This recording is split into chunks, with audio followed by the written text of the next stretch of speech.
L'affaire Corneille Nangaa et consorts du mouvement Alliance Fleuve Congo au degré d'appel devant la haute cour militaire appartient désormais au passé. 5 prévenus appelant, à savoir Sama Fumakinu Nikez, Kianga Nyamachaba Microbe, Nanga Baseya Rutens, Safari Bichori Luc et Nkuba Chebandou Eric, alias Malembe, condamnés au premier degré à la peine de mort, ont vu leur peine être confirmée en appel par la haute cour militaire.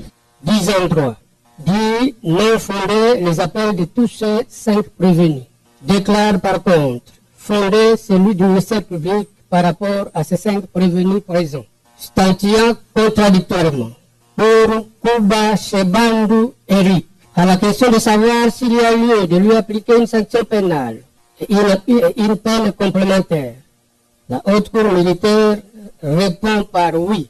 En conséquence, confirme l'œuvre du premier juge en ce qu'il l'a condamné à la peine de mort, la plus forte expression pénale rattachée à l'infraction de participation à un mouvement insurrectionnel.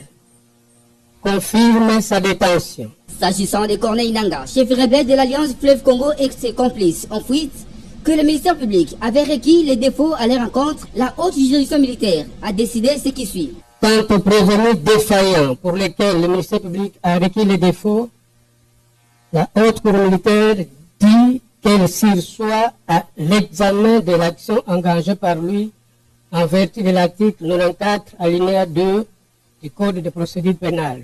Bien que condamnés à la peine de mort par la haute cour militaire, qui est le dernier ressort des juridictions militaires en République démocratique du Congo, ces 5 prévenus ont droit d'attaquer la décision en cassation dans un délai de 40 jours, suivant la date du prononcé du jugement définitif en appel, et cela conformément à la procédure devant la Cour de cassation.